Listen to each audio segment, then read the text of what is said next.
Empezaremos hablando sobre la política presbiteriana. Política es como llamamos a nuestra forma de gobierno, ¿no? Nunca había oído esa palabra antes de trabajar en la iglesia presbiteriana, pero política, ¿cómo nos gobernamos? Presbiteriano viene del griego presbuteros, que significa anciano o presbítero.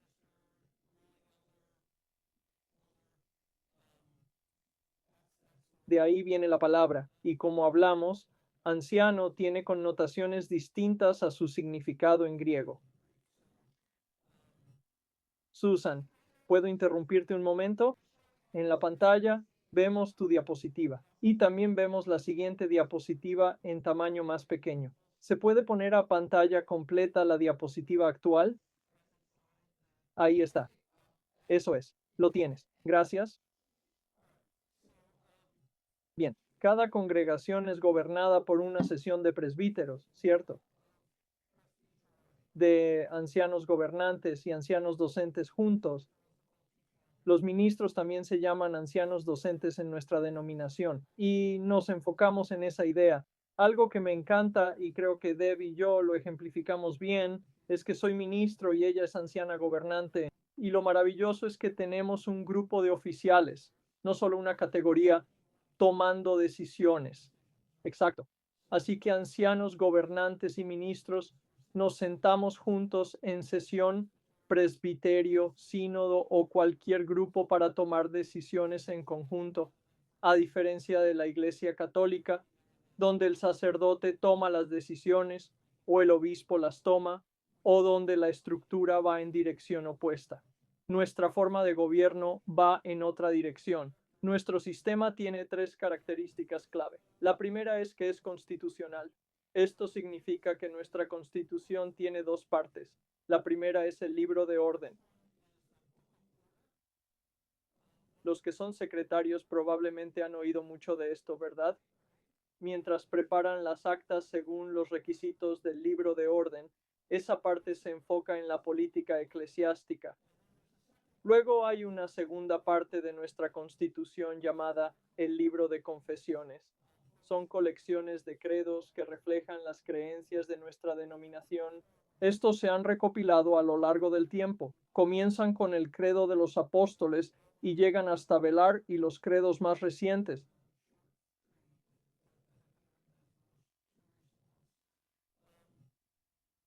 Así somos constitucionales. Segundo, somos representativos. Nos gobiernan grupos elegidos por las congregaciones. Esto es cierto en todos los niveles. No hay un cuerpo superior que pueda dar órdenes a una congregación. Por ejemplo, los que buscan ministros, ¿verdad? Ni el presbiterio ni la asamblea general pueden imponer un pastor. Ustedes eligen.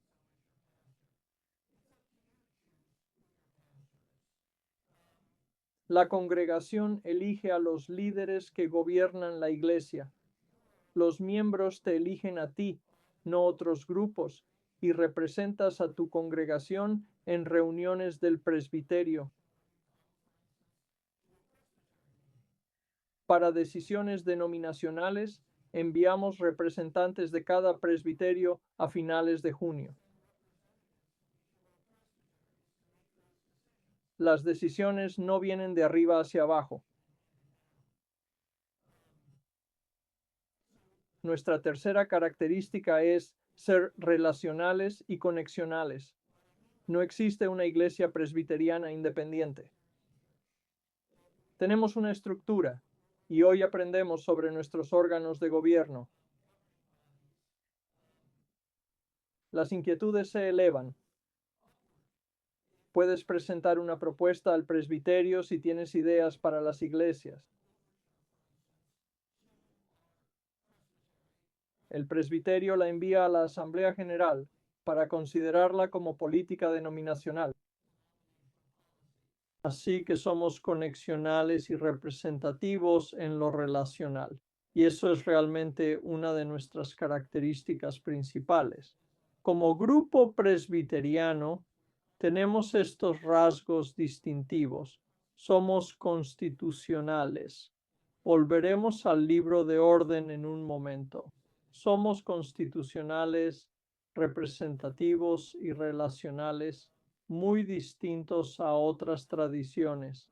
Mencionaste el libro de orden, ahora hay una edición 2020-2025.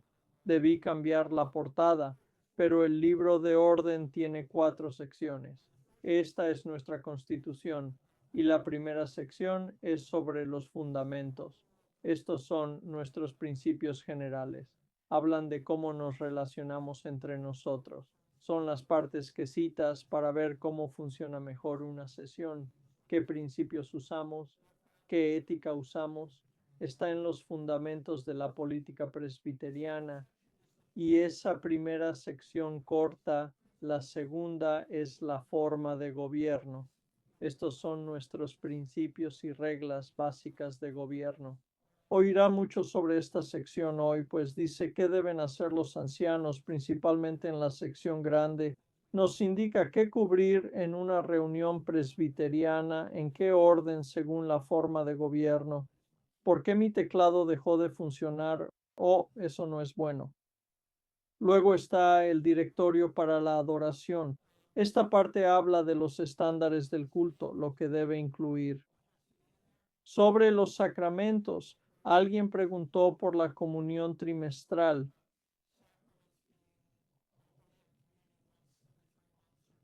El directorio menciona el tiempo mínimo para la comunión y admisiones a la iglesia, cómo es realmente cuando te conviertes en anciano gobernante y examinas las preguntas. Te preguntarán si aún no te han instalado. Todo está en el directorio de adoración y la cuarta sección son las reglas de disciplina recién reescritas. Es muy distinto a lo de hace 1 o 2 años. La Asamblea General lo reescribió, lo votaron los presbiterianos por nuestro sistema conexional y acaba de entrar en vigor. Si hay un problema entre lo que hace una iglesia y lo que dice la denominación, o si hay un conflicto, si alguien se porta mal o cruza límites en la congregación o en la iglesia presbiteriana, las reglas de disciplina nos dicen cómo manejar ese tipo de problemas. Ese es nuestro libro de orden. Quiero hablar del ministerio y quién está llamado a servir. Este es nuestro punto de partida.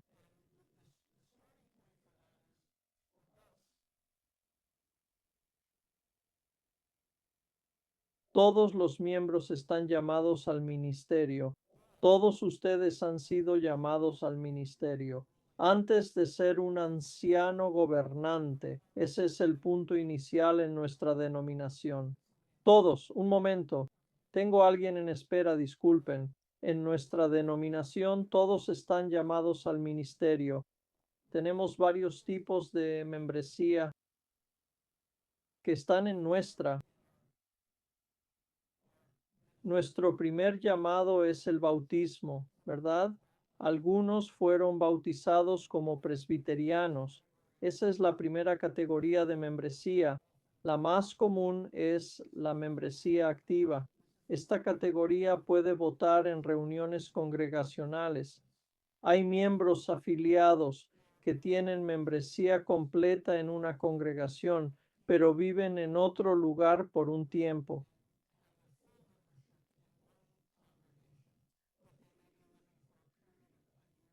Quieren participar en otra congregación mientras están allí y se les llama miembros afiliados.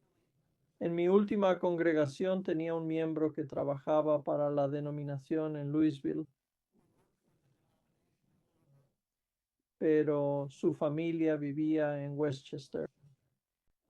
Y así fue miembro activa de mi congregación los primeros años, pero como estaba en Louisville los domingos por trabajo, asistía a una congregación allí donde era miembro afiliada.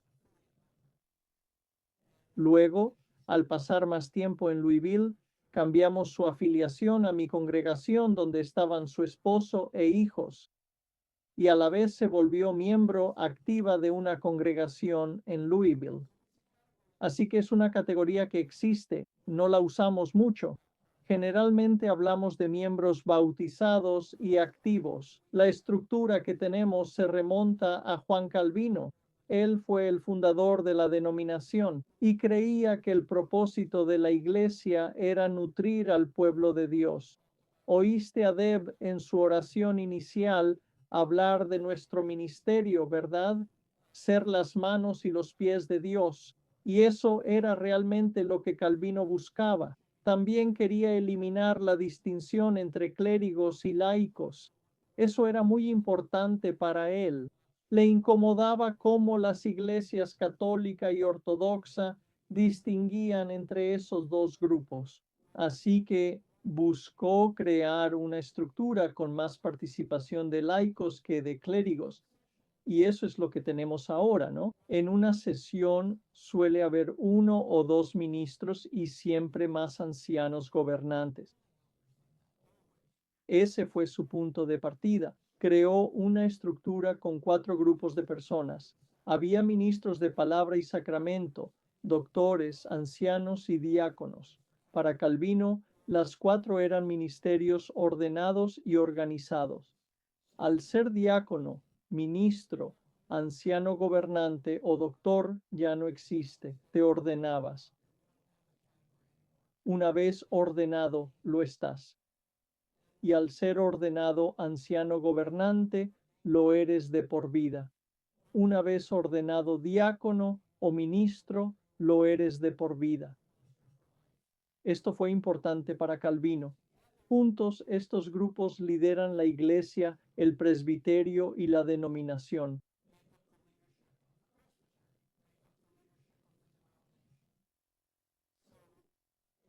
¿Puedes ordenarte en más de un tipo de ministerio? Sí, es posible. Uno o dos dijeron, ya he sido diácono, ¿no? Y ahora me convierto en anciano gobernante. Ya eras diácono, pero ahora serás anciano gobernante. Si quisieras ser ministro, podrías ordenarte como tal después. Puedes ordenarte primero como anciano, luego diácono, o viceversa. Cada una es una ordenación distinta, pero en todas eres ordenado. Repasemos los diferentes tipos de ministerio ordenado. Hoy tenemos 3 grupos de ministerio ordenado. El primero son los ancianos gobernantes, que son ustedes. Está en el libro de orden para creo mis secretarios de sesión bajo G. Los ancianos gobernantes son el grupo que dirige la iglesia local. Juntos forman la sesión y fijan las políticas y el programa de su congregación local. Eso es lo que están llamados a hacer y deben participar en otros grupos de nuestra denominación, el presbiterio, el sínodo y la asamblea general. El segundo grupo son los diáconos. Los diáconos tienen un ministerio de compasión. Pueden ser diáconos individuales o una junta de diáconos. De cualquier modo, los diáconos están bajo la autoridad de la sesión. Al menos una vez al año, diáconos y sesión deben reunirse para informar. Los diáconos pueden tener diversas funciones. Algunos preparan el servicio de adoración, otros realizan visitas pastorales, algunos se encargan de las flores en el presbiterio si las tienen. Algunos diáconos son el alcance social de la congregación. El papel de los diáconos depende de cada congregación. Algunas congregaciones no tienen diáconos. 1/3 de nuestras iglesias no tiene junta de diáconos. Pero los diáconos, si los hay, cuidan de la iglesia. Puede ser interno, externo o ambos. Hay un ministerio de compasión y servicio para la iglesia. La tercera son ministros de palabra y sacramento o ancianos docentes. Los términos son sinónimos. Por mucho tiempo eran ministros de palabra y sacramento. Luego cambiaron a ancianos docentes para enfatizar que son ancianos. Ahora usan ambos términos, así que los verás usados indistintamente. En cualquier categoría, la ordenación es permanente.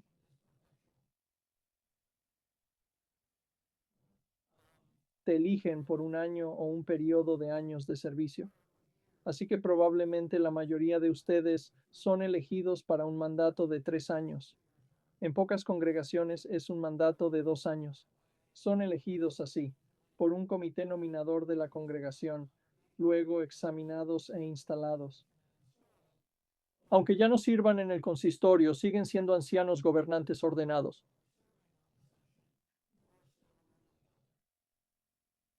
Eso es lo importante que deben recordar. Veamos las preguntas para entender mejor cada una de estas categorías. Esta es la pregunta para los diáconos. ¿Serás un diácono fiel, enseñando caridad y dirigiendo ayuda a los necesitados?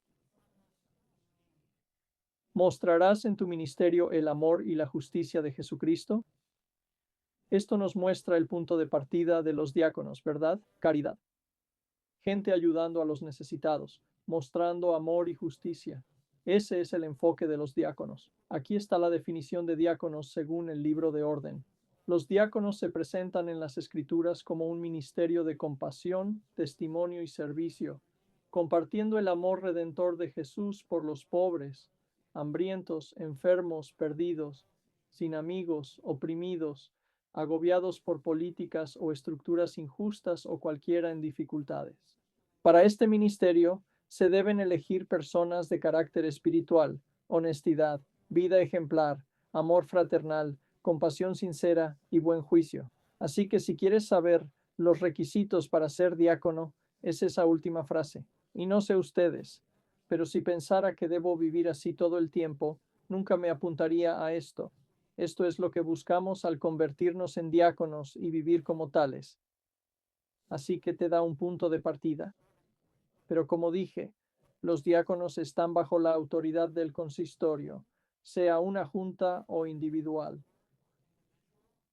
Y por eso es importante para el consistorio. Cuando sirves en el consistorio, algo que debes saber es que algunos reciben un informe mensual de la junta de diáconos. Algunos consistorios envían a un miembro diferente si hay una junta de diáconos. El miércoles pasado moderé una reunión del consistorio y envían a un miembro distinto cada mes para reunirse con la Junta de Diáconos para informar al consistorio sobre las actividades de los diáconos. Algunos consistorios se reúnen con los diáconos una vez al año para hablar de metas del año pasado y del próximo año. Como sea que lo hagan, el consistorio debe saber qué hacen los diáconos. Aquí está la pregunta de ordenación. Permítanme hacer una pausa. ¿Preguntas sobre los diáconos? Como dije, siendo miembros del consistorio, son su responsabilidad. ¿Todo claro? Sí. Ahora quiero hablar de los ancianos gobernantes, en lo que se convertirán. Esta es la pregunta que les harán en su instalación. ¿Serás un anciano fiel, velando por la gente? Estos son algunos de sus deberes: proveer su adoración, nutrición y servicio. Participarás en el gobierno y disciplina, sirviendo en los cuerpos de la iglesia, el presbiterio, sínodo y asamblea general. Y en tu ministerio mostrarás el amor y la justicia de Jesucristo. Se te pedirá que digas sí a esto. El consistorio es el grupo de ancianos que dirige una congregación. Lo forman todos los ancianos actuales y un moderador. El moderador suele ser el pastor principal o, si hay varios, el más antiguo.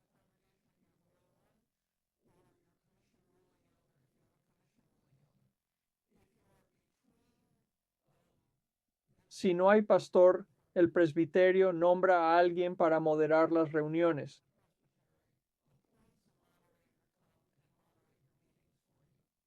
Puede ser un pastor o un anciano entrenado como moderador. Así que esto forma el consistorio. Sin moderador no se pueden tomar decisiones, y un moderador o pastor no puede decidir por su cuenta sin el acuerdo de los ancianos. Este es el punto de partida de nuestro gobierno. El consistorio es responsable de gobernar la congregación por todo lo que ocurre en la congregación, para guiar su testimonio en el mundo, para que sea una comunidad de fe, amor, esperanza y testimonio. El tamaño de una congregación, lo veremos después, Deb hablará de ello, pero el tamaño de una sesión es importante. Para nosotros, en la mayoría de congregaciones, una sesión debería tener unas 6 personas, máximo 9. En algunas congregaciones más pequeñas puede ser incluso menor, pero no tenemos muchas congregaciones que deban tener más de 9 personas en una sesión ahora. El tamaño de nuestras congregaciones es tal que la sesión debería limitarse a 9. Algunas de nuestras congregaciones tienen un grupo aparte llamado fideicomisarios. Si es así, tenemos una estructura bicameral. Los fideicomisarios son el grupo que, bueno, cada iglesia debe incorporarse si el Estado lo permite. Así es en el estado de Nueva York. Así que todas nuestras iglesias son corporaciones legalmente y una corporación en Nueva York debe tener una junta directiva. Algunas congregaciones tienen juntas directivas separadas. En otras, el consistorio actúa como junta directiva. Lo primero a saber es si al servir en el consistorio eres fideicomisario o no. ¿Tienen una junta unicameral donde el consistorio es la directiva o bicameral con fideicomisarios aparte? Es algo que debes averiguar pronto al unirte al consistorio. De cualquier modo, cada congregación elige oficiales corporativos. Hay un presidente, vicepresidente, secretario y tesorero. Puede haber otros cargos, pero Nueva York exige esos 4 y son oficiales electos para cumplir varias responsabilidades. Por ejemplo, el tesorero debe mantener los procedimientos financieros y supervisar a los voluntarios que manejan el dinero y las propiedades de la congregación. El tesorero comparte la responsabilidad financiera con el consistorio. El presidente de la corporación a veces es el presidente, pero según nuestros estatutos, suele ser el jefe del comité de finanzas, aunque no siempre. Los secretarios de sesión generalmente también son secretarios de la corporación. Esto significa que si hay que escribir una carta oficial para Nueva York, eres tú quien la firma, pero los estatutos suelen detallar cómo se eligen los funcionarios de la corporación. ¿Puede alguien ocupar más de un cargo? Sí, alguien puede ser vicepresidente y secretario, o secretario y tesorero a la vez, pero normalmente no se permite que una persona ocupe los 4 cargos. Eso no sería posible, pero tienes estos cargos, los deberes de los fideicomisarios. Si tu sesión no tiene junta de fideicomisarios, estos son tus deberes. Tienes el deber de actuar con cuidado, obteniendo la información necesaria con antelación.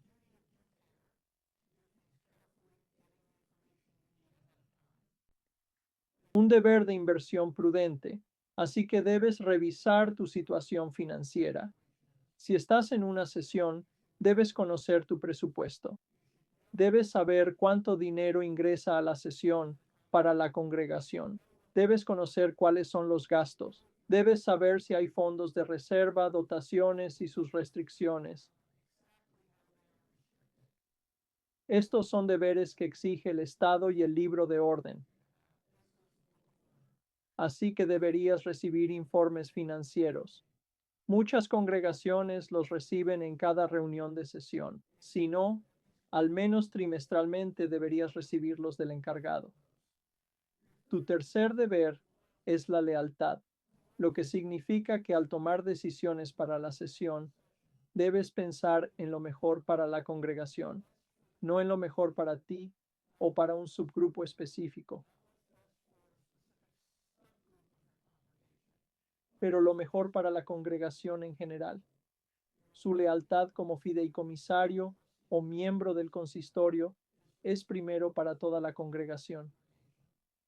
Y finalmente, la obediencia. Creo que la gente evita este tema. No significa que no debas opinar, pero sí implica que si has tenido una discusión profunda sobre algo en tu sesión y al final hubo mucho desacuerdo y se vota y la mayoría elige una posición específica, si no es tu posición, aún como representante de esa junta, debes respaldar esa decisión.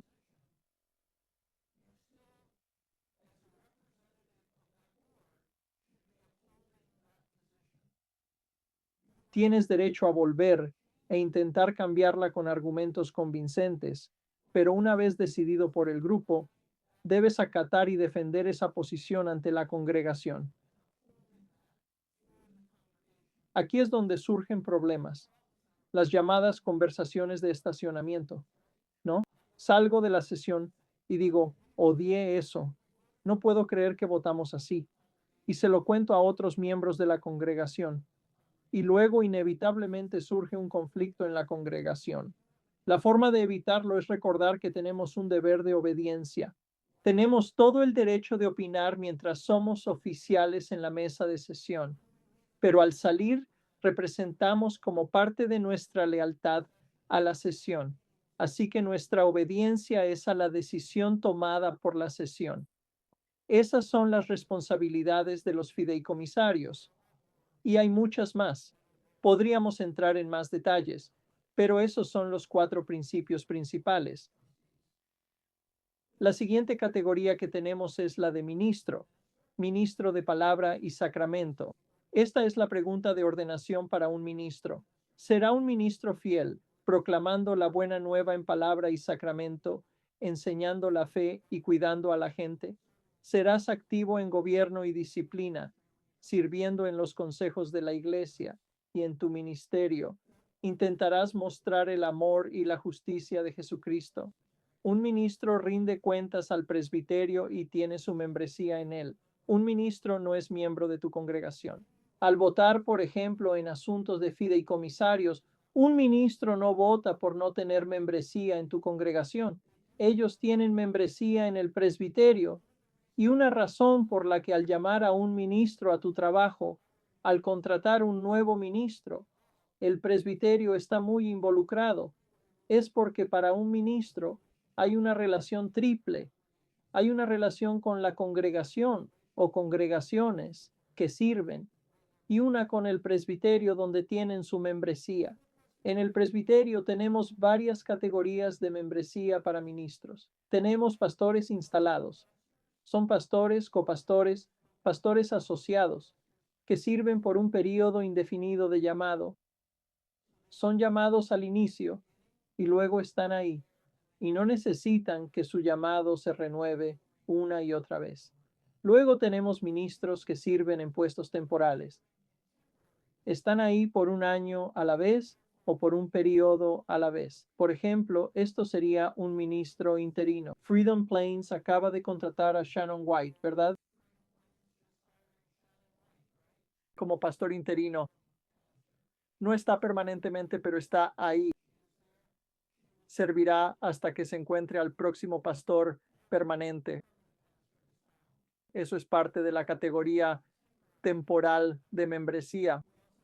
También tenemos suministros declarados en nuestro presbiterio. Tienen contratos anuales renovables con la congregación. Y también tenemos asociados parroquiales. Son ministros, a menudo jubilados, pero no siempre, que quieren un papel en una congregación y son contratados para servir como asociados parroquiales, para cubrir cuando un ministro está ausente o para ayudar con el cuidado pastoral. Todos esos son puestos temporales. También hay ministros validados en nuestros presbiterios. hacen ministerio fuera de una congregación. Pueden trabajar en un hospital, pueden trabajar en una prisión, pueden trabajar en una granja. Esos son ministros validados. Y tenemos ministros que son miembros generales, están entre ministerios, han servido a una congregación, dejaron esa congregación y aún no tienen trabajo en otra. Su membresía queda en el presbiterio como miembros generales. Finalmente tenemos ministros jubilados, antes honorablemente retirados. Ya no usaremos el título honorablemente retirado. Alguien jubilado a fin de año me lo recordó en una charla reciente. Le pregunté, ¿cómo es estar jubilado? Y ella respondió, estoy honorablemente jubilada. Son ministros que sirvieron y ahora se han retirado de la profesión. Mantienen su facultad para bautismos, comuniones, bodas, etc. Así que son ministros jubilados. Autoridad pastoral. Esto es realmente importante. Si pudiera resaltar algo, sería probablemente esta sección. Estas son las responsabilidades del pastor que sirve en su iglesia, ya sea el anciano gobernante o el ministro. La primera es que el ministro es responsable de seleccionar las escrituras y los himnos. Una congregación puede sugerir al ministro usar, por ejemplo, el leccionario común revisado. Pero es decisión del ministro usarlo o no en una semana determinada. Es el ministro, no el director del coro, quien elige los himnos. Pueden pedirle al director del coro que lo haga. Hablo por mí y creo que por Deb también. Cuando vamos a las congregaciones no sabemos qué himnos les gusta cantar. No sabemos qué himnos cantaron la semana anterior. Así que a menudo digo, aquí hay himnos sugeridos, pero elijan los que le gusten a su congregación. O si es un himnario que no conozco, pide al director del coro que elija los himnos, pero el predicador invitado o el ministro entrante tiene derecho a elegir las escrituras y los himnos como punto de partida. Eso no le corresponde a la sesión. Lo segundo es que el ministro es responsable de elegir el contenido del sermón y las oraciones. Puedes decir, quiero que prediques sobre X, Y y Z. Y el ministro puede decir, lo siento, no creo que deba predicar sobre eso esta semana. Voy a predicar sobre esto. Y están en su derecho de hacerlo. Eligen el contenido y cómo hacer sus propias oraciones. Tercero, el ministro puede votar en reuniones de sesión y del presbiterio. Los ministros son parte del consistorio, aunque no sean miembros de tu congregación. Así que pueden votar cuando se presenta una votación en la sesión.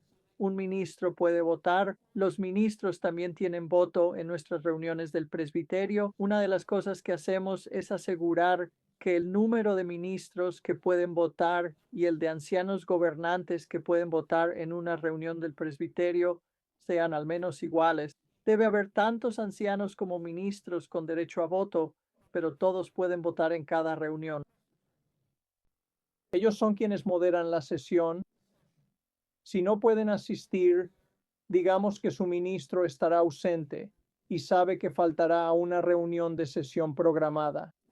El ministro tiene derecho a invitar a alguien más para moderar esa reunión de sesión. Esa es su responsabilidad y autoridad para hacerlo. Ellos, junto con el secretario, elaboran la agenda de la sesión. Así que, secretarios, ustedes deberían trabajar con el ministro, si tienen uno, o con el moderador externo designado para preparar la agenda de la sesión para la próxima reunión. Y los ministros son los jefes de personal.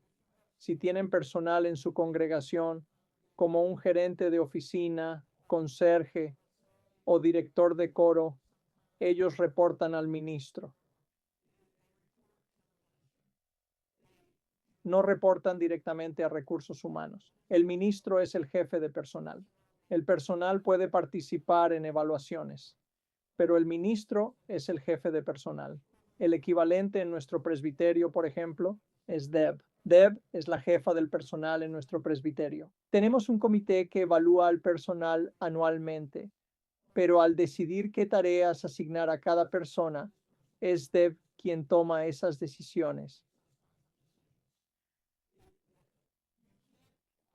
Me preguntan mucho, ¿puede esta persona ser supervisada solo por el comité? No, técnicamente el ministro es el jefe del personal. El comité puede participar, pero el gerente de oficina reporta al ministro. Los ministros pueden oficiar bodas cuando se les solicite.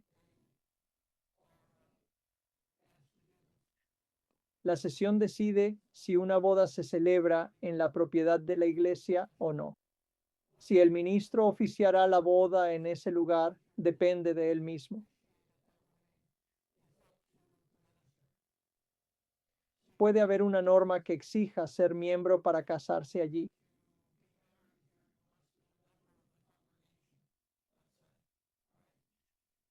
Esa es la política para usar el espacio. Un ministro puede decir, no eres miembro, pero haré tu boda. Yo oficiaré tu ceremonia. He celebrado bodas en el Jardín Botánico de Nueva York. Podrían elegir hacerlo allí o puedes permitir que usen el espacio para la boda. El ministro, tras reunirse con la pareja, podría decir, no me siento cómodo casándolos por X, Y o Z, pero pueden buscar a otros si quieren celebrar la boda en la congregación. Por último, recordemos la autoridad de los ancianos comisionados.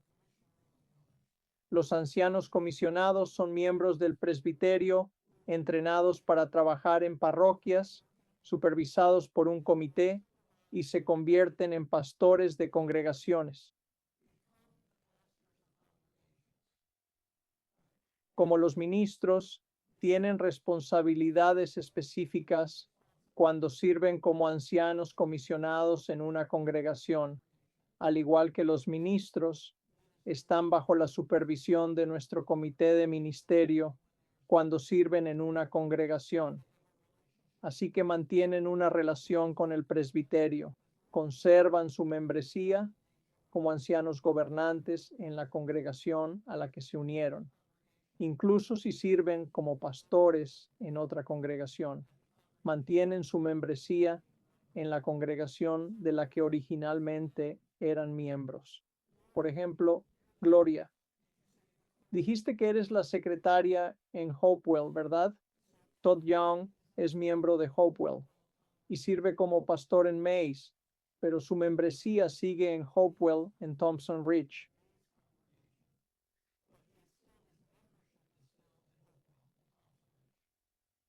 Los ancianos comisionados son una categoría que vemos cada vez más y probablemente seguiremos viendo más. Y realmente es una gran categoría muy útil para nosotros en la estructura actual de la iglesia. Esas son las obligaciones del pastor. ¿Qué otras obligaciones no he mencionado? Estas son tareas selectas que dije que los ministros deben hacer. Estas son las obligaciones de una congregación. Las congregaciones deben elegir ancianos gobernantes y diáconos. Esto es parte de nuestro sistema representativo, ¿no? La congregación vota quién será anciano, gobernante y diácono. Aseguran que los propuestos representen a la congregación. Eligen miembros generales para el comité de nominaciones. Este comité busca ancianos y diáconos para la lista. Los miembros generales deben ser mayoría en el comité. Convocan reunión para elegir nuevo pastor instalado.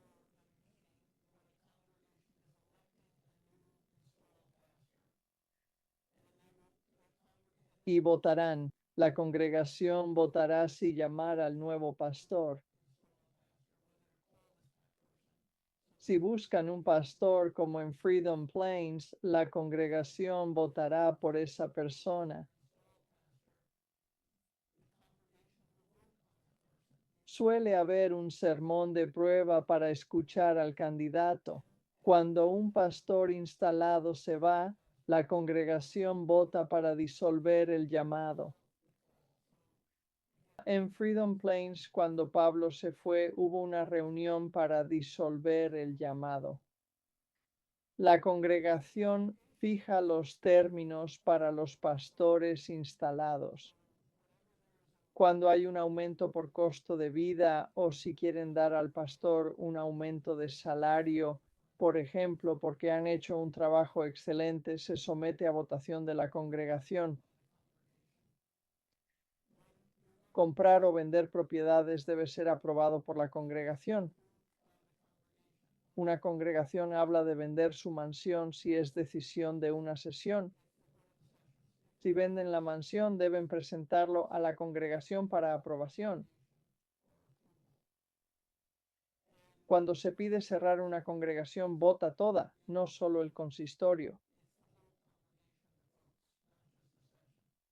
Si tu congregación no puede seguir, el presbiterio la disuelve con voto de todos.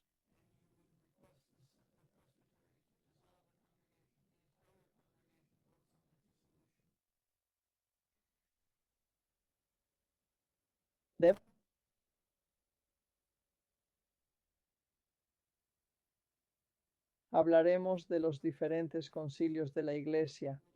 Vimos conexiones entre grupos y Deb hablará de los distintos grupos. Bien, Susan, pasemos a la siguiente diapositiva. ¿Quieres pasar a la siguiente? ¿Esta? Sí, sí, sí. Empecemos. Vamos aquí. Bien, los concilios y Susan los repasaron rápidamente para ustedes. Quizás lo hayan captado por el camino, aunque sí, claro, tienen sus sesiones, ¿no? Esto es de lo que cada uno de ustedes es miembro, una sesión, el Consejo de la Iglesia a nivel local.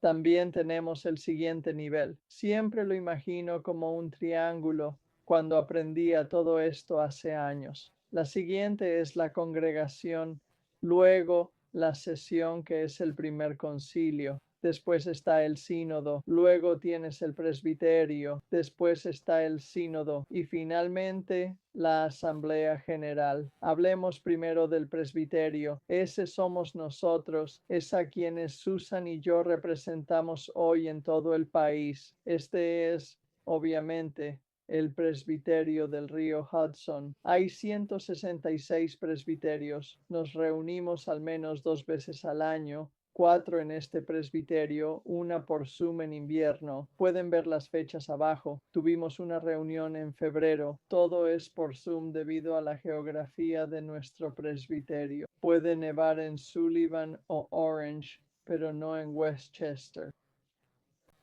Decidimos tener al menos una reunión del presbiterio por Zoom durante el invierno.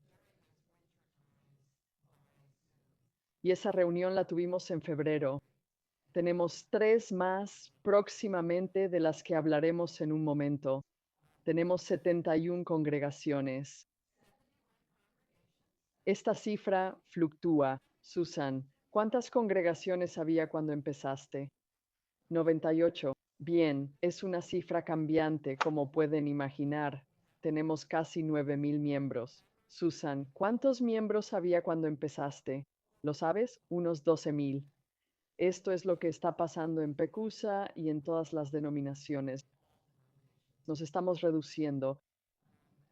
Y gran parte del cambio que ven o del que oyen hablar se debe al hecho de que necesitamos tomar este gran barco y reducirlo un poco para hacer el ministerio al que estamos llamados. Tenemos otras 3 reuniones del presbiterio.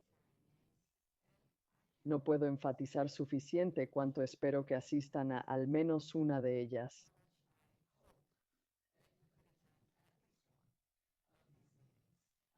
Y cuando un consistorio nomina a alguien para ser su representante en el presbiterio, esa es la mejor de todas las posibilidades, que la misma persona venga y pueda estructurar la información que tiene a lo largo de todas las reuniones que ocurren durante el año.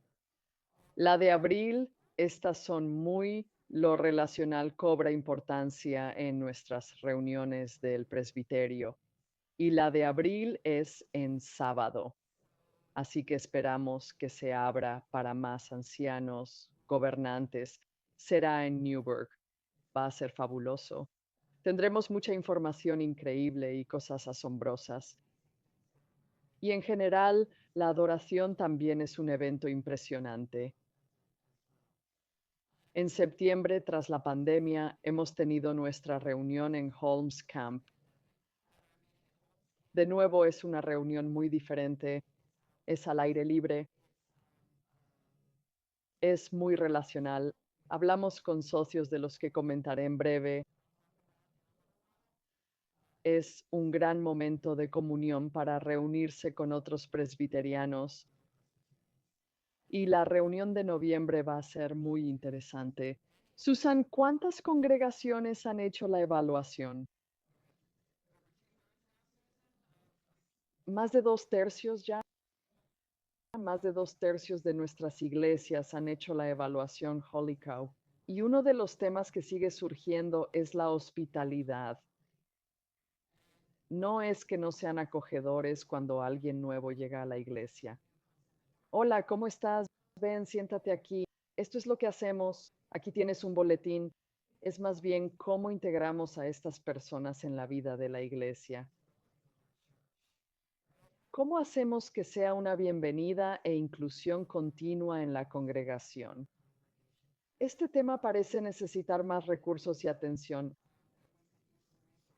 Ese será el tema de nuestra reunión presbiteriana de noviembre. Susan, ¿ya decidimos el lugar o aún no? Está en Monroe. Ah, Monroe. Y tenemos a alguien de Monroe aquí, así que estaremos en Monroe. Y estaremos muy emocionados por ello. Siguiente diapositiva, por favor. Cuando llegué venía de Baltimore. Venía de la Iglesia Presbiteriana de Baltimore y me entusiasmó esta declaración de misión. Esta es la misión del Presbiterio del Río Hudson.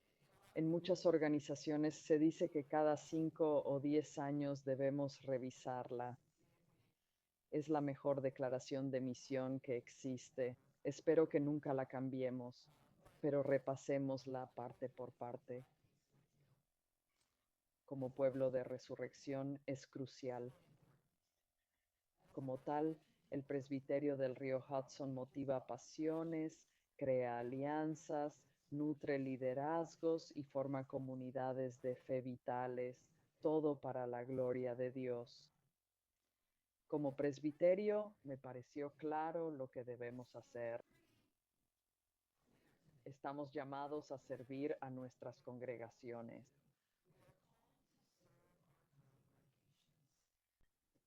Punto final. ¿Y cómo lo hacemos? Bueno, así es como lo hacemos. La primera parte es crear asociaciones. El concepto es cuando las iglesias comparten una pasión. Así que hay más de una. ¿Cuántas son? ¿Tres, Susana? ¿Tres sesiones forman una asociación? Vale. Hay tres o más que comparten un interés y quieren colaborar en algún tema.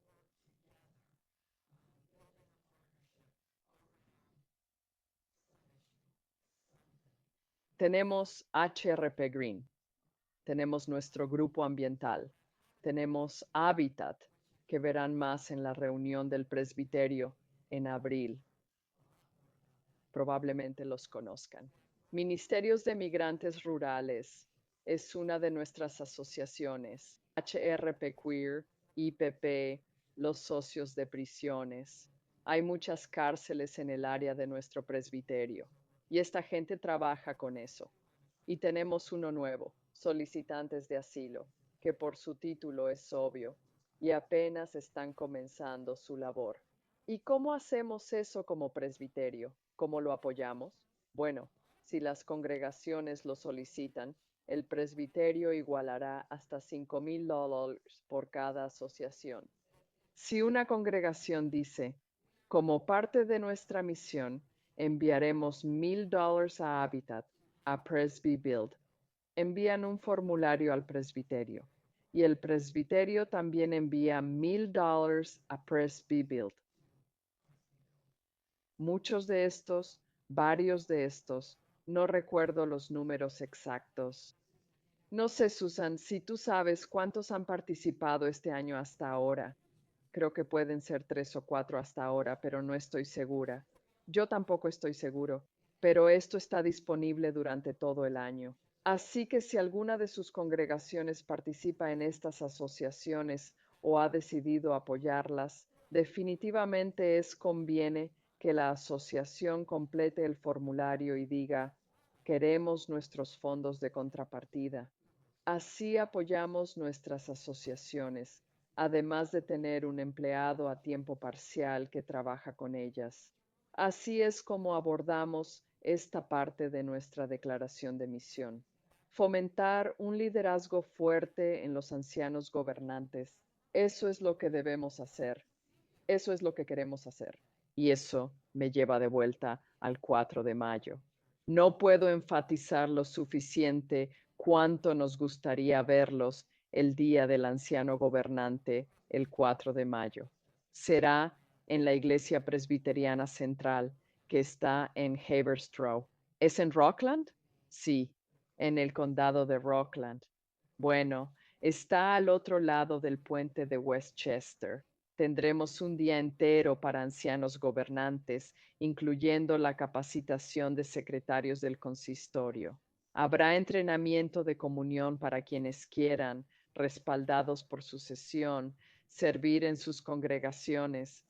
Va a ser un día dedicado a las finanzas. Viene un experto en finanzas congregacionales. Es un tema que genera más preguntas que cualquier otro. Finanzas de la iglesia, comités, tesoreros y todo lo relacionado. Tendremos un experto en comités de personal de congregaciones. Este es otro aspecto que vemos cada vez más.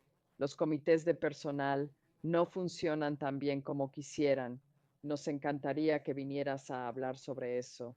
Alguien hablará sobre seguridad en las iglesias. Será un gran día para que los ancianos gobernantes se reúnan.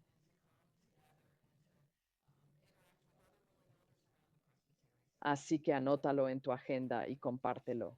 Pronto verás mucha información sobre esto. Compártelo en tus juntas, sesiones y con otros. Tenemos una clase fascinante en marcha. Creo que empieza en 1 o 2 semanas, Susan, predicación para laicos. Correcto, continúa hasta abril. Exacto. Es decir, predicación para laicos.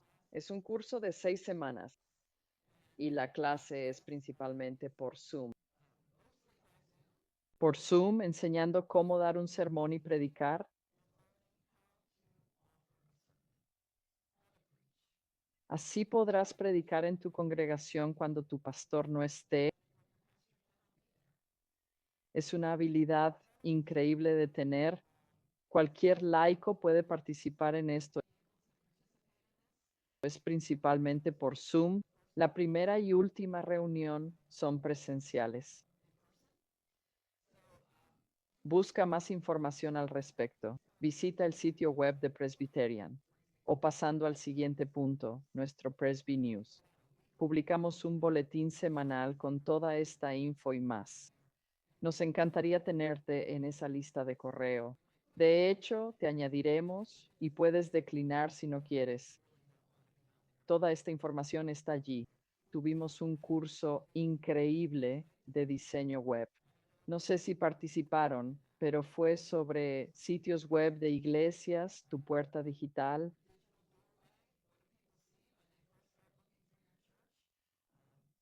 Otra parte de nuestra misión es el coaching. Y su pastor quizás ha participado en coaching de diversas formas.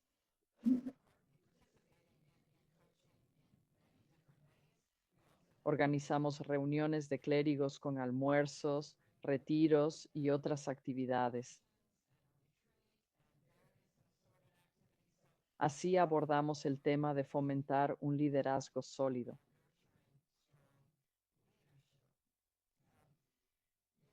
Algunos de ustedes tienen un anciano gobernante comisionado o CRE como líder pastoral.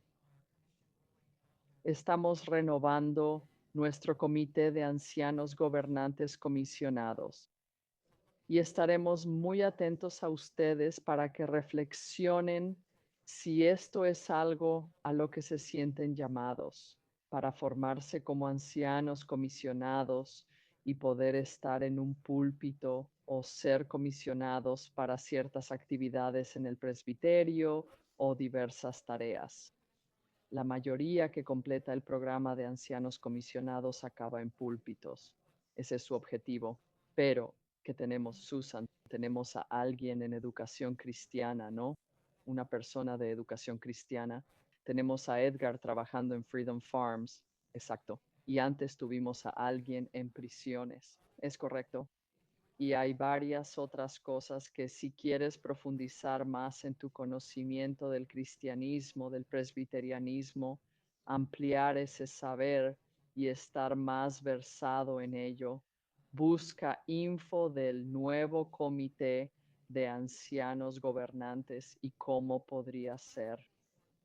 La parte final y crucial de nuestra misión es crear comunidades de fe sanas y vitales. Sanas, vitales y crear son palabras clave en esta declaración de misión. ¿Qué es una comunidad sana y vital? No lo sé. Podría ser un grupo pequeño o podría ser de 1000 personas. No lo sé. Pero la mejor forma de entenderlo y ayudarles a descubrir quiénes son, es la evaluación que ofrecemos en este presbiterio. Es una vaca sagrada, se llama vaca sagrada, disculpen el nombre, pero se llama evaluación vaca sagrada. Y a estas alturas, como dijo Susan, más de 2/3 de nuestras congregaciones han participado en esta evaluación. Y Susan, creo que esto es importante. ¿Podrías decir unas palabras al respecto? Claro, te da la opción de aprender sobre tu congregación a través de sus propios miembros y luego comparar lo que has aprendido con otras congregaciones protestantes principales en todo el país. A menudo, cuando era pastor, alguien se me acercaba y me decía, estoy muy preocupado. Oí que esto está pasando o escuché que la gente piensa esto. Bueno, ¿quién lo piensa? Bueno, no estoy seguro. Solo oí rumores de que estaba pasando. Algunas personas, sí, algunas personas piensan eso. Ahora con la evaluación vaca sagrada, como todos pueden completarla, sabes lo que la gente realmente piensa. Y te da la oportunidad de decir, la gente piensa esto o no, la gente no piensa así. A la gente le encanta cómo hacemos el culto. No, a la gente no le gusta cómo hacemos el culto. Creen que hacemos suficiente alcance, educación o escuela dominical o lo que sea. No, la gente no lo cree. Puedes oír lo que la gente piensa. En el periodo interino, aprendes qué tipo de pastor sería ideal para ustedes. Algunas congregaciones necesitan un pastor que sea como un director de orquesta, que diga, gran idea, adelante, y ahora es el turno de este grupo. Otras necesitan alguien que los acompañe y les ayude a decidir el siguiente paso. Algunas necesitan alguien centrado en el cuidado pastoral y la capellanía. Esta evaluación te permite descubrir este tipo de cosas. Así que quiero animar, si tienes una congregación que no lo ha hecho o lo hizo hace más de 3 años, estoy empezando a contactar a congregaciones que pasaron los 3 años para decirles, quizás quieran hacerlo de nuevo, porque sabemos que el ambiente de una congregación cambia en un periodo de 3 años. Ofrecemos formas de seguimiento si decides hacer algo para dar continuidad a lo que surja. En una de nuestras congregaciones, hace poco, vi una interpretación de datos y era claro que su mayordomía estaba muy baja. Estaban en el 9º percentil en cuanto a mayordomía. Me enteré que están formando un equipo que será guiado para mejorar su administración. Esperamos que sea otra forma de ayudarte a ser una comunidad de fe sana y vital. Sí, y no tengas miedo. Esto no es una crítica. Esto no es una evaluación. Esto no es para que nadie diga, mira esto.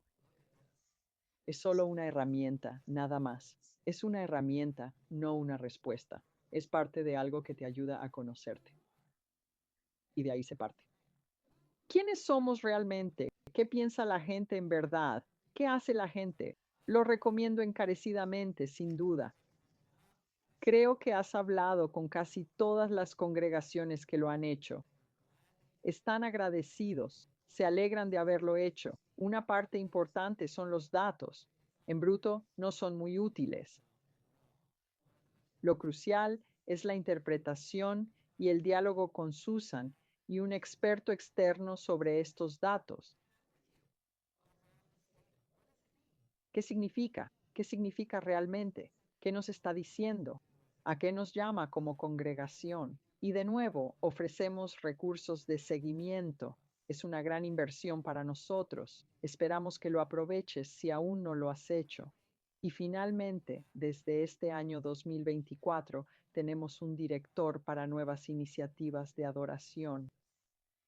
Y de nuevo, si sientes un llamado, si tu congregación está pensando en hacer algo nuevo, algún programa, algo innovador, quizás estés considerando la idea de tener un grupo hispanohablante o tal vez, quién sabe, quizás tú mismo estés reflexionando sobre una idea de adoración que tienes.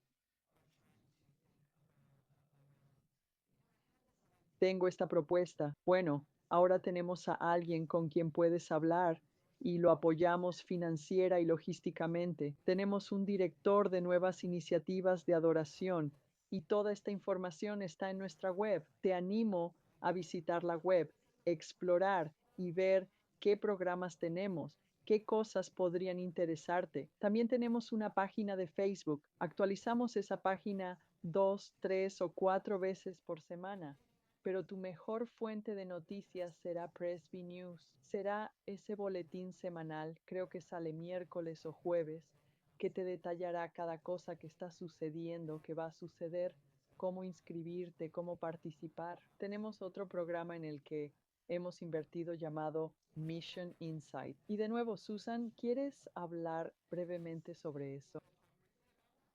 Claro, este es un programa demográfico que te permite analizar el área alrededor de tu iglesia. Si quieres saber si deberías ofrecer una guardería en tu zona, por ejemplo, te lo mostraría. Primero, ¿qué edades tienen los niños cerca? Y segundo, ¿qué guarderías ya existen? Podrías ver si hay 50 guarderías en 3 cuadras o ninguna y te permite elegir cualquier dato demográfico para tu zona. ¿Cómo se comunica mejor la gente en tu área? ¿Prefieren correos electrónicos o prefieren mensajes de texto o sitios web? Puedes consultar esto para cualquier grupo y definir tu área. Sé que algunos de ustedes, por las evaluaciones, son de iglesias locales y comunitarias. Y su región, digamos, está a unos 5 o 6 kilómetros de la iglesia que podría ser el área.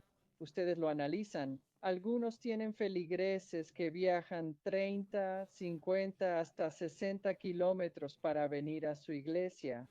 Pueden trazar eso como su área geográfica y ver el alcance. Si les interesa un proyecto fuera de su congregación, esto ayudará. Mission Insight les dará datos para saber cómo hacerlo. Nosotros pagamos por ello, así que ustedes solo deben registrarse para una cuenta. Suelo aprobar las cuentas en 24 horas y podrán ver los datos de su área para conocer el entorno. ¿Qué? ¿Cómo? Lo que les rodea. Es una herramienta costosa en la que invertimos para nuestras iglesias y queremos que se use más. Contactarías a Susana si te interesa esta info, pero es una herramienta para definir ¿Quiénes son tus vecinos? ¿Quiénes son tus vecinos? ¿Cuál es la demografía? ¿Cuál es el proyectado demográfico? Busca tu área. Todo tipo de información fascinante a la que tienes acceso. Si quieres, hemos iniciado varios programas nuevos. Definí este como el año de implementación porque no quiero empezar nada nuevo. No quiero iniciar nada nuevo este año. Hemos dedicado mucho tiempo y dirección a nuevos programas. Uno que espero hayas oído es el programa de apoyo salarial para pastores, PASP. Nos encantan. Amamos los acrónimos, así que PASP. Y la idea es ayudar a iglesias pequeñas pero vitales.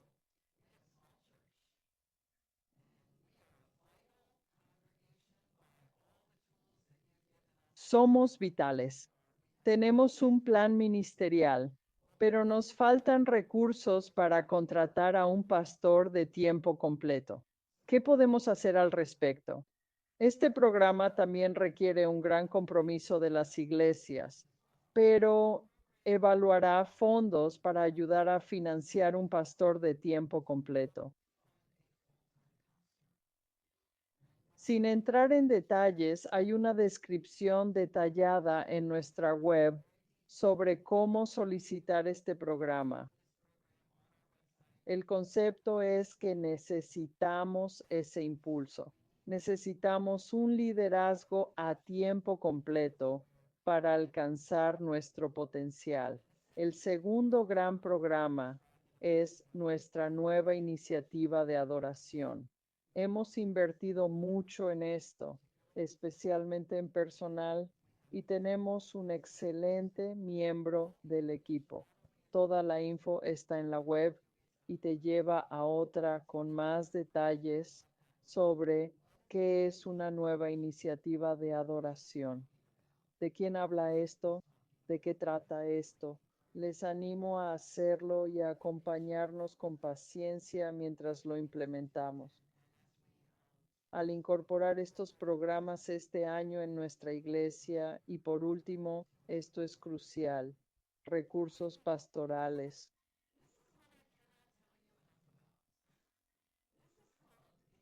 ¿Cómo era? Así, recursos prácticos, ¿no? Recursos prácticos para iglesias, RPI. Y luego el IE que empezó en Long Island.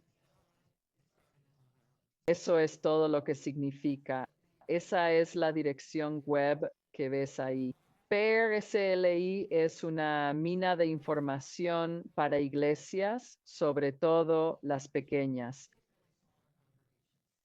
Por favor, échale un vistazo. Aquí verás todo sobre cómo involucrarte con la congregación y tienes acceso a esto. Hemos comprado la suscripción y puedes ver sus seminarios web, participar en ellos, ver recursos sobre escuela dominical, grupos pequeños, personal, finanzas, edificios, terrenos, pastores y más. Si tiene que ver con la iglesia, hay algo en este sitio para ayudarte. Usa esta información gratis, toda está a tu disposición.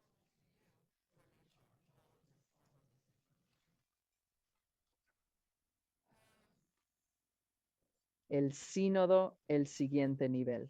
Tenemos el presbiterio y ahora el sínodo. El sínodo agrupa presbiterios geográficamente conectados. Tenemos un sínodo, el del nordeste, y en el mapa se ve a quién incluye. Va de Nueva Jersey hacia arriba, son muchos presbiterios, 19 ahora mismo. Algunos presbiterios discuten sobre fronteras y eso, pero es otro tema.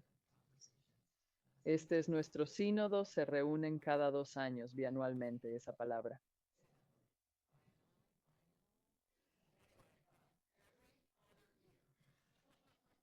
Hay igual número de ancianos, docentes y gobernantes elegidos para representarnos. Te animamos a visitar su página web. Hay varios programas y fondos disponibles a través del sínodo. Podemos guiarte, no necesitas ser experto, podemos dirigirte, pero visita la web del Sínodo del Nordeste para ver qué está disponible para ti. Por último, la Asamblea General, que es un consejo, no solo una reunión. Al entrar en esta denominación, pensé, es solo la Asamblea del Pueblo, pero era anual. No es un concilio de la Pequiusa, ahora se reúnen cada 2 años. Y este es el año 2024, cuando cojeamos por la pandemia y nos reunimos en línea. Ha sido interesante y desafiante para todos, pero ahora se van a reunir o nos vamos a reunir en Salt Lake City.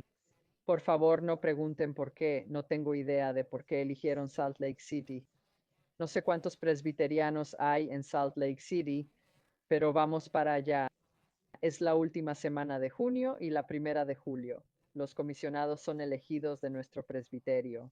Hay 4 comisionados elegidos de nuestro presbiterio. Eso ocurrió a finales del año pasado. 2 ministros de palabra y sacramento, 2 ancianos gobernantes, irán a Salt Lake City a votar sobre los temas cruciales de la Iglesia. Los comités se reúnen por Zoom y luego todos vuelan a Salt Lake City.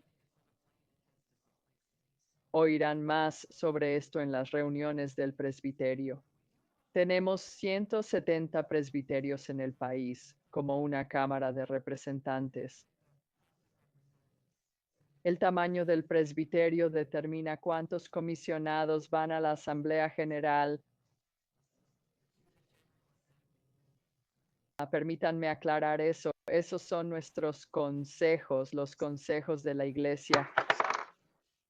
Disculpen, perdí la audición por un momento. Esos son los consejos de nuestra Iglesia. Claramente me estoy orgulloso de nuestro presbiterio y lo que hacemos. Tenemos un equipo increíble y programas geniales, algo único en el país. Esto está pasando aquí en el río Hudson. Susan. Lo último en que Deb y yo nos enfocaremos son las sesiones. Hablaré un poco sobre lo que cada sesión debe hacer.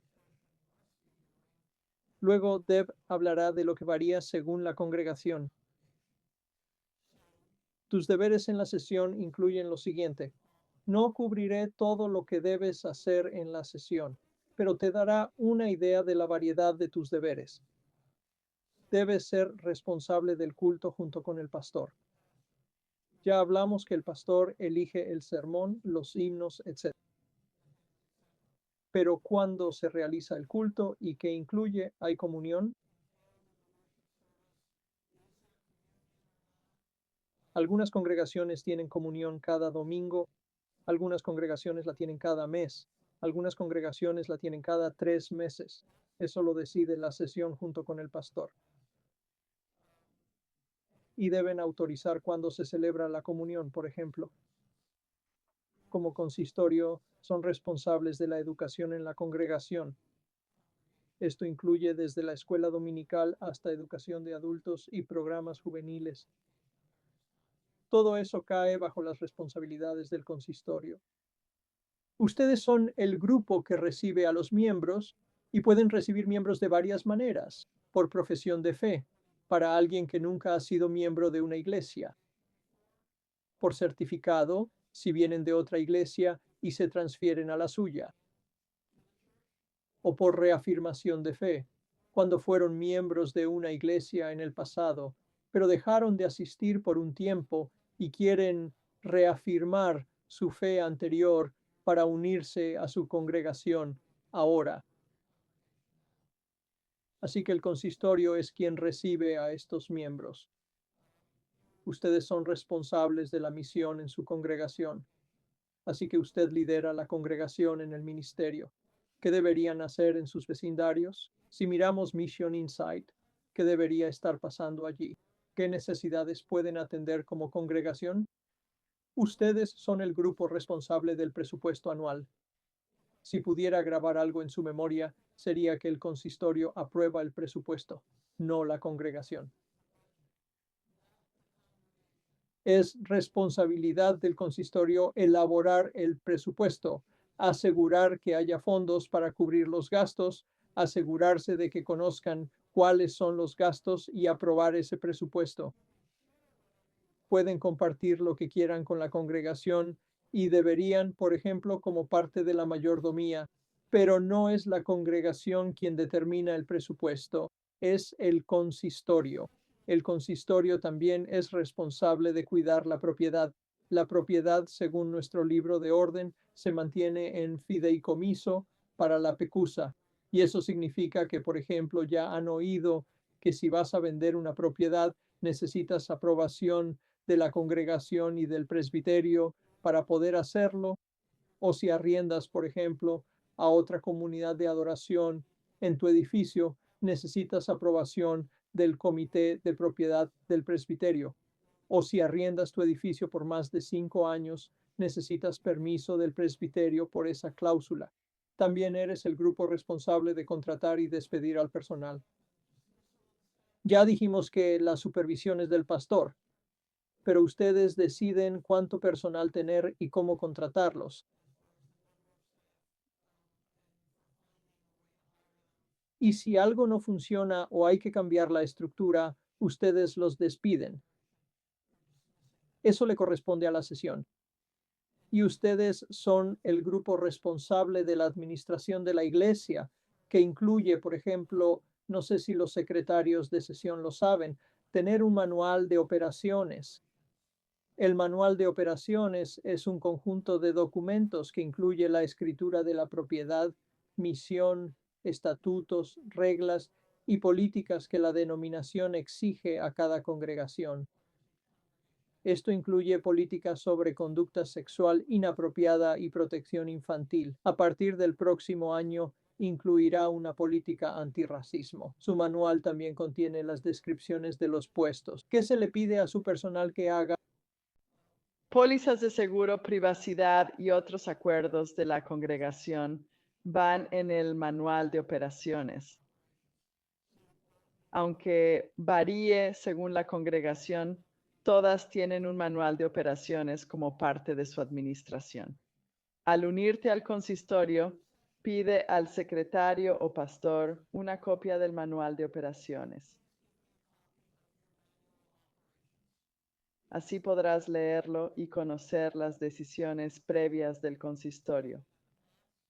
Te pondrá al día con todo. Si hay un calendario anual que desconoces, suele estar ahí.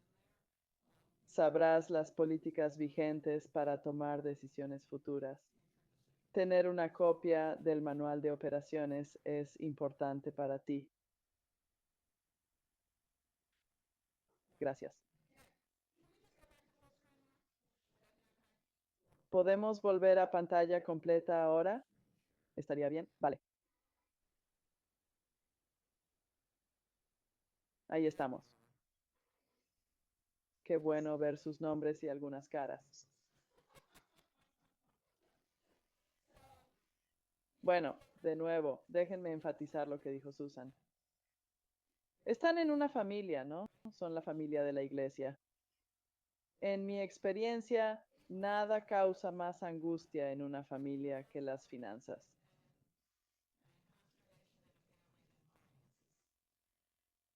Y el presupuesto no es algo para discutir en la congregación un domingo. Eso es algo que la sesión debe establecer.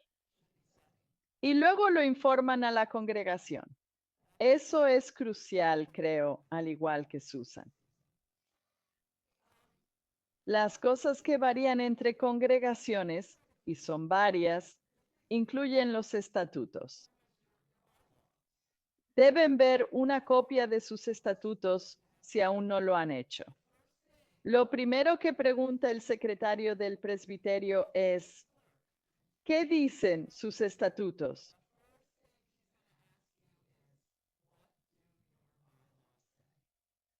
Porque eso difiere de una congregación a otra. Así que pidan una copia de sus estatutos. ¿Qué dicen? ¿Cuánto dura el mandato de un comité? ¿Cuáles son los requisitos de membresía para tu comité?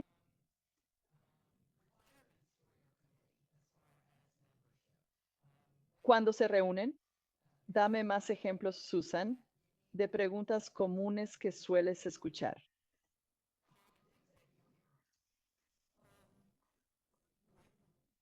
¿Con qué frecuencia aprueban las actas? ¿Cómo comparten las actas y decisiones con la congregación? ¿Alguien da un informe los domingos? ¿Se publica un boletín? ¿Se envía por correo semanal? Si hay correo semanal, ¿cómo comparten esa información? Esas son diferencias muy comunes. Estos son los cimientos, ¿verdad? Los bloques fundamentales de una congregación. Así que por favor tenga una copia. Deberíamos tener una copia. Sería más fácil responder si tuviéramos una copia. Las estructuras de comités también varían entre congregaciones, ¿no? Había una iglesia en Baltimore que no tenía presidentes de comités en su sesión, ninguno. Los presidentes de comités operaban por separado. La sesión era solo un cuerpo para visionar y hacer avanzar a toda la congregación.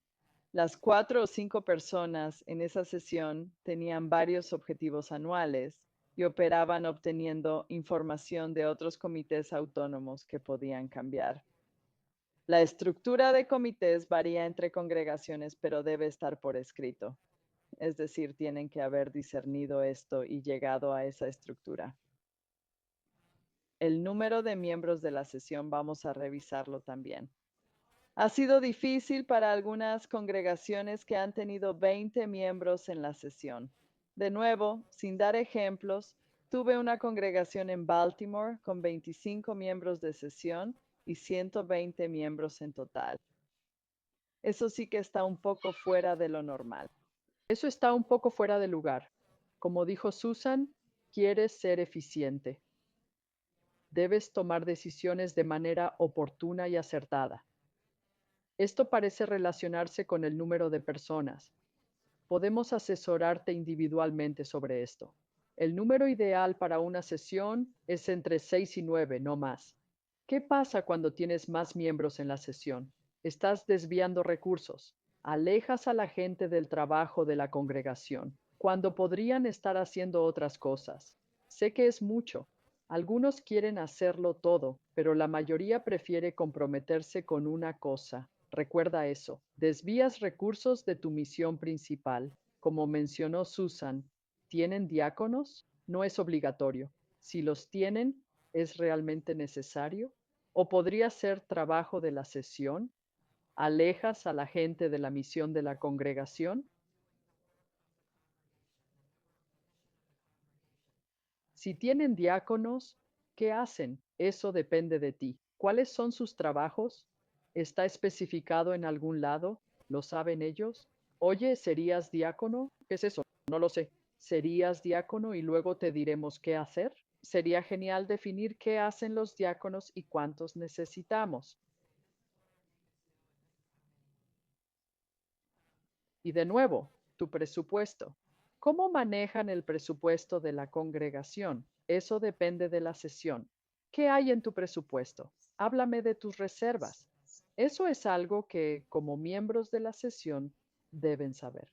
Deben conocer las reservas de su iglesia. ¿Cuánto dinero hay en el banco? ¿Y cómo está restringido? ¿Tiene alguna restricción? Es común aquí ver iglesias con problemas financieros que tienen reservas.